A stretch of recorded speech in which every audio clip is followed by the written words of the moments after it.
Hello, Trinity. This is Pastor Todd, and I wanted to take a little walk around the parsonage and kind of visit with you a little bit today about some things that are going on in the life of the church.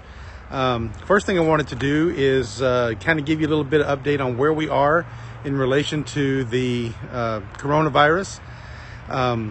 It's hard to believe that it's been almost a year since we have not worshiped in our sacred space. And let me tell you, I am so ready to get back into that space. It has just been a lot longer than any of us ever thought that it would be. And so we're encouraged, we're hopeful that, with these vaccines that are rolling out, that we're going to be able to get back into our sanctuary just sooner than later. But we're not quite ready yet. We fell into this kind of haphazardly, one church at a time, but we're going to come out of this by a denominational effort. And so we're waiting on information from our bishop and the cabinet and the scientists and all that have been advising us all along to let us know when it's safe to enter into our enclosed spaces again. We are hopeful with these viruses rolling out, the vaccines rolling out, that we'll be able to start meeting together again safely. We got to remember, though, that we were at a really high point as far as rates of infections, and we're starting to trend down in some regards, but we started at such a high place, not a good place, that it's going to take a while of trending downwards before we're going to be at a place where we can safely meet together again. And so we continue to meet using our drive-in worship service format, where you come as you are, but you stay in your car, and we offer the online worship options as well, those videos that come out each and every week.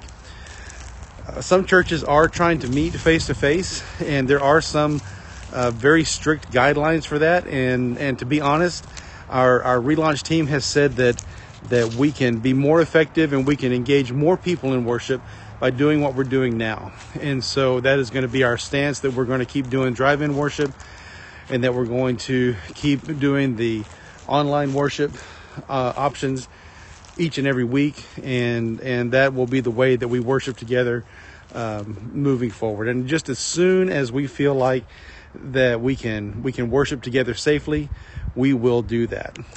Also want to bring you up to speed on some changes in the way that we send out prayer requests.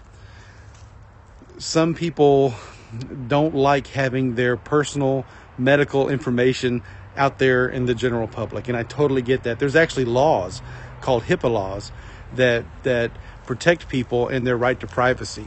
And so some of our prayer requests have been kind of borderline and over the edge where too much information went out. And so what we're going to do now is we're going to work to make those prayer requests more generic and more vague. That way we protect everybody's rights. The church doesn't get in trouble. And by doing this, we know that God knows the situation. The most important thing is that we lift up that person and lift them up by name. Or if it comes across as an unspoken request, God knows the situation. We don't have to have all the details. The main thing is that we pray.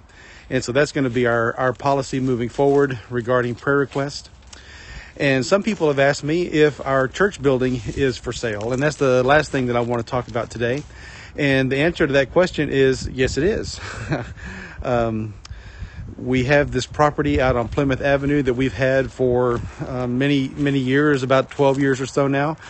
And since I've been appointed as pastor here at Trinity, there's not really been any action or movement on the sale of our property so that we can make the transition out to Plymouth Avenue. There was some talks with St. Barnabas. There's been some talk with the school board, but there's nothing really moving at this point. And so the trustees decided that before we can move, we need to have at least an interested buyer on the line. And so they made the decision to put the church building on the market. But we did it in a very intentional way, where Roger Baumgardner is going to be placing our property on some websites and things that realtors have access to.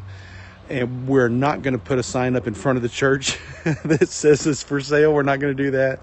But we're trying to create a little bit of awareness and a little bit of energy around being able to sell the Wisconsin Avenue property before we can move over to the Plymouth Avenue property. And the reason is that to build the phase one, we need another $1.5 million or so to make that happen. And to try to get a loan on $1.5 million to pay that back, that monthly mortgage, is more than our monthly ability at this point. And so we're doing all we can to get the word out. And so if you hear somebody in the community say, hey, I heard your church is for sale, ask them if they want to buy it. We need to make that transition to that land. And we need to start building our new property. We know that God has given that place to us in a miraculous way. And so we are just praying that God will move in God's time and that it will all work out perfectly. So, dear friends, I want you to know that I love you. I miss you. I wish more than anything that we could worship together in our sanctuary, but that day is coming. That day is coming. No pandemic lasts forever. And remember that because no pandemic lasts forever, that each day we get up is another day closer to the end. And so I look forward to that time when we can worship together in our sanctuary. And until that day comes, we're going to hang in there. We know that God is with us, and we are going to make it through. So if you need anything, give us a call at the church office, send me an email, shoot me a text. I want you to know that I am so proud and so honored to be your pastor. And I can't wait to see you personally again. Peace and love. Bye-bye.